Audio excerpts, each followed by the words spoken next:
Next tonight, we can reveal that some Ukrainian refugees being hosted in the East Midlands have returned to their war-torn country. Hundreds of others are now being offered advice about building new lives here. They're currently living with relatives or sponsors who have agreed to host them for at least 6 months. But a small number of those hosting arrangements have already broken down. Our social affairs correspondent Jeremy Ball reports. Ukrainian dancing. Dobry wieczór, hop, ha. Sharing a joke means so much when you've escaped the horrors of war. This is how David's welcoming refugees to Derby's Ukrainian Association. And I can do all the different accents. 23-year-old Daria's just arrived from Kharkiv, a city that's been under attack. I have wonderful hosts. They live in Belper. They suggested different types of activities that I can get in the community, that I can get to know people. And that's how I appeared at Comedy Club. It was amazing and I really loved it. I mean, it really helped me to distract from all the feelings and the emotions that I had in my head.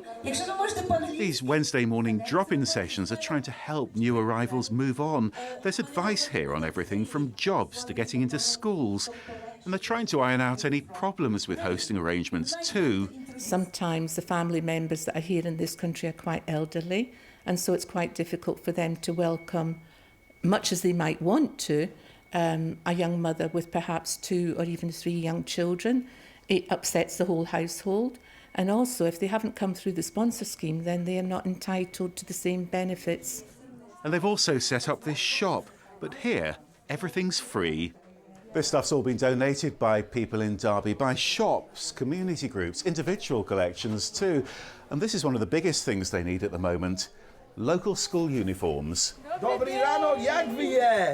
Ukrainians are still arriving in Derby, but 8 other refugees they've been helping went home last week. David's cousin Yulia's just returned too.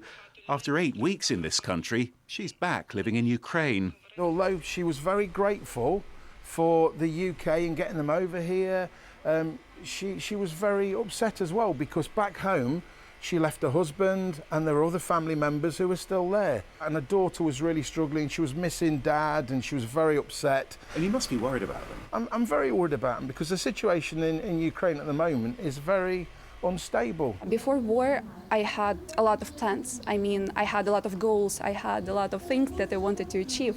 I started my kind of online business. I donate quite a big percent of my salary to Ukrainian army, to Ukrainian fundings, and that's what I can do.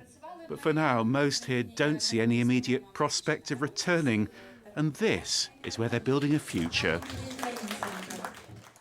Well, Jeremy joins us now. So hundreds of Ukrainians being hosted here in the East Midlands. But what does happen to all of those? What happens to all of those people long term? I mean, that is a $6 million question at the moment, Sarah, because while most of these hosting arrangements do seem to be working really well, there have been some exceptions. We know that across the East Midlands there have already been over 30 cases where Ukrainians have become homeless. We're talking either families or single refugees, and this is a mix of hosting arrangements breaking down and people arriving to find there wasn't any available or suitable accommodation. Now, the real worry is that that could soon be the tip of the iceberg, because, as you know, these sponsors only have to commit to host people for 6 months. So, you know, what happens if they decide they don't want to carry on? It is very much a deep concern. It's something which, even now, it's only 2 months in for some of them, they're already thinking what's going to happen.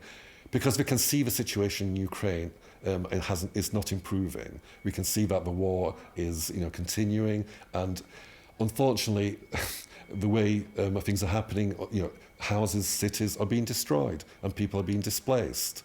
And therefore, they won't have anywhere to go back to for a long while. Oh, which is awful, isn't it? So where are these people going to live? I think the first thing to say is there's an expectation that most sponsors will want to continue their hosting arrangements. A lot of people are getting a lot out of this and really enjoying it. But Roman, who we just heard from there, told me that they are talking to councils now about alternatives. Can they find new hosts if they need to? If not, is there social housing? Can they find private rented accommodation? Problem is, as you know, there's not a lot of that about at the moment. No, absolutely. Jeremy, thank you. It's been really interesting.